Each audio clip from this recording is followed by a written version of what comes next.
Hello students, welcome back to Maths by Dipanshu. In our last class, we have solved up to question number 4. Now let's move to the fifth question. Audio Jungle.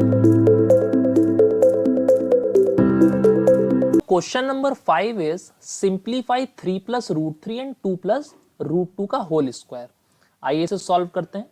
Our question is 3 plus root 3 and 2 plus root 2 the whole square. So यहाँ पर 3 plus root 3 as it is लिखा रहेगा. यहाँ पर हम एक identity का use करेंगे. That identity is a plus B का होल स्क्वायर.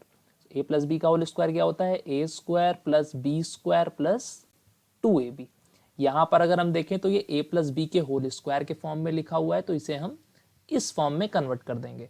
सो इसे हम लिख सकते हैं 2 का स्क्वायर यानी a square plus B square यानी रूट 2 का स्क्वायर प्लस 2ab यानी 2 इंटू ए की वैल्यू 2 एंड बी की वैल्यू रूट 2. इसे आप बिग ब्रैकेट में क्लोज कर सकते हैं. So 3 plus root 3 as it is लिखा रहेगा. यहां पर अगर हम इसे सॉल्व करें तो 2 का स्क्वायर 4 होता है, रूट 2 का स्क्वायर करेंगे वी गेट 2. यहां पर 2 2 जा 4 root 2. So 3 plus root 3 as it is रहेगा. 4 में 2 अगर ऐड करेंगे वी गेट 6 प्लस 4 रूट 2.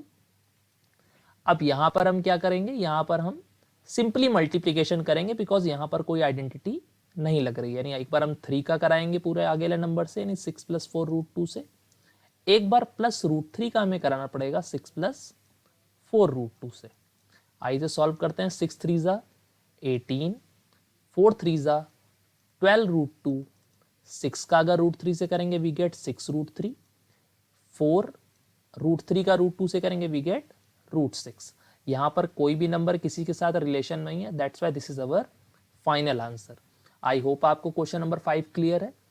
आइए मूव करते हैं नेक्स्ट क्वेश्चन पे. So our question number 6 is examine whether the following numbers are rational और irrational.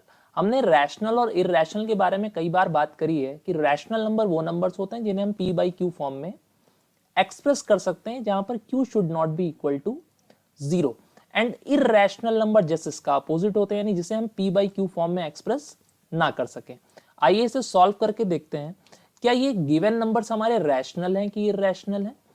So our first question is 5 minus root 5 and 5 plus root 5. आइए solve करते हैं. 5 minus root 5 and 5 plus root 5. इसे हमें check करना है कि ये रैशनल नंबर है कि इररैशनल. यहां पर हम एक आइडेंटिटी का यूज कर सकते हैं. ये a minus B A plus B form में लिखा है. एक एल्जेब्रिक आइडेंटिटी होती है कि अगर कोई भी question a minus B A plus B form में लिखा होता है तो it can be written as a square minus B square. So हम इसे 5 का स्क्वायर माइनस रूट 5 का स्क्वायर लिख सकते हैं.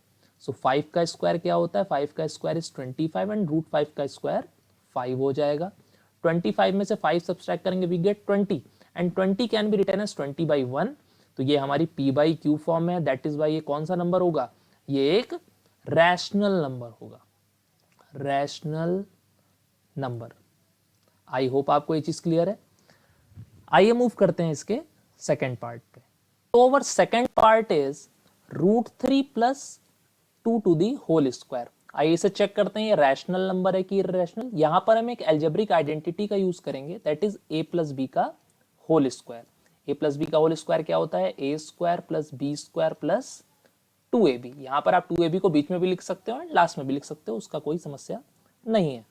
यहां पर हम लगाएंगे a प्लस बी का whole square. So it can be written as a square plus B square plus 2 into A की वैल्यू रूट 3 एंड बी की वैल्यू 2. इसे सॉल्व करते हैं. रूट 3 का स्क्वायर वी गेट 3, 2 का स्क्वायर करेंगे वी गेट 4. यहां पर इसे सॉल्व करेंगे तो 2 2 जा 4 रूट 3. 4 में से 3 ऐड करेंगे वी गेट 7 प्लस 4 रूट 3. अब इसे हम फर्दर सॉल्व नहीं कर सकते. यहां पर ये नंबर रूट के बाहर नहीं आ रहा है. दैट इज वाई ये कैसा नंबर हो जाएगा? ये एक इररैशनल नंबर हो जाएगा क्योंकि 7 तो रैशनल नंबर है but this is an irrational number. अगर किसी भी रैशनल में एक इररैशनल नंबर ऐड करेंगे तो हमें कौन सा नंबर मिलेगा? एक इररैशनल नंबर मिलेगा. आई होप आपको ये बात क्लियर है. आइए मूव करते हैं इसके थर्ड पार्ट पे. Third part is 2 root 13 upon 3 root 52 minus 4√117। आइए इसे सॉल्व करते हैं और चेक करते हैं कि एक रैशनल नंबर है कि इरैशनल है। न्यूमरेटर हमारा एज इट इज लिखा रहेगा, यहां पर 3 एज इट इज लिखा रहेगा, बट हम 52 के अगर फैक्टर्स करें तो 52 can be written as 13 into 2 into 2। अगर आप इसके फैक्टर करेंगे तो क्या मिलेगा आपको, 13 इंटू 2 इंटू 2। यहां पर अगर हम 117 की बात करें, अगर 117 के हम फैक्टर करें तो वी गेट 13 इंटू 3 इंटू 3। आइए इसे फर्दर सॉल्व करते हैं। न्यूमरेटर एज इट इज लिखा रहेगा, यहां पर इन नंबर्स के पेयर बन गए हैं तो ये रूट से बाहर आ जाएंगे। तो 2 अगर रूट से बाहर हो जाएगा तो 3 2 जा, इसे हम लिख सकते हैं 6√13।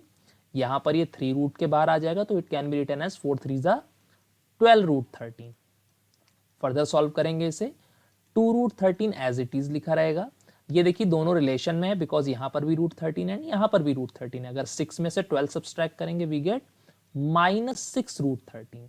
सो यहां पर √13 से √13 कैंसल आउट हो गया, 2 1 जा 2 एंड 2 3 जा 6, वी गेट -1/3। तो ये नंबर एक p/q फॉर्म में है, तो ये हम क्या बोलेंगे, ये कैसा नंबर होगा, ये एक रैशनल नंबर होगा। आई होप आपको ये बात क्लियर है। आइए मूव करते हैं इसके लास्ट पार्ट पे। So one last part is √8 plus 4√32 minus 6√2। आइए इसे सॉल्व करते हैं।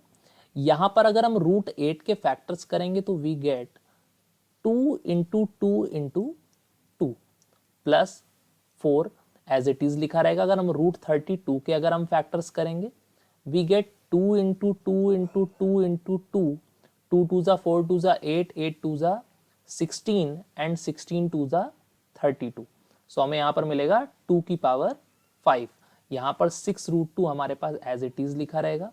यहां पर जिन नंबर्स के पेयर बन जाएंगे उन्हें हम रूट के बाहर ले आएंगे। यहां पर 2 का पेयर बन गया है, दैट्स वाई 2 जो होगा रूट के बाहर आ जाएगा। यहां पर क्या रूट के बाहर आएगा, यहां पर 2 2s का पेयर बन गया है, तो एक 2 इससे बाहर आ गया एंड एक 2 इस पेयर से बाहर आ गया, और रूट के अंदर ये वाला 2 एज इट इज लिखा रहेगा। यहां पर तो पेयर ही नहीं बनेगा, तो 6√2 एज इट इज लिखा रहेगा। सो 2√2 प्लस 4 2 जा 8 एंड 8 2 जा 16√2 माइनस 6√2। अब यहां पर हम देखिए ये प्लस का है, ये भी प्लस का है, तो 16 में अगर हम 2 ऐड करेंगे वी गेट 18√2 माइनस 6√2।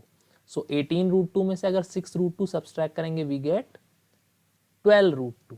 सो यहां पर ये नंबर √2 एक इरैशनल नंबर है, जबकि 12 एक रैशनल नंबर है, और किसी भी रैशनल का अगर इरैशनल से मल्टीप्लाई करते हैं we get an irrational number. हमें एक इरैशनल नंबर मिलता है।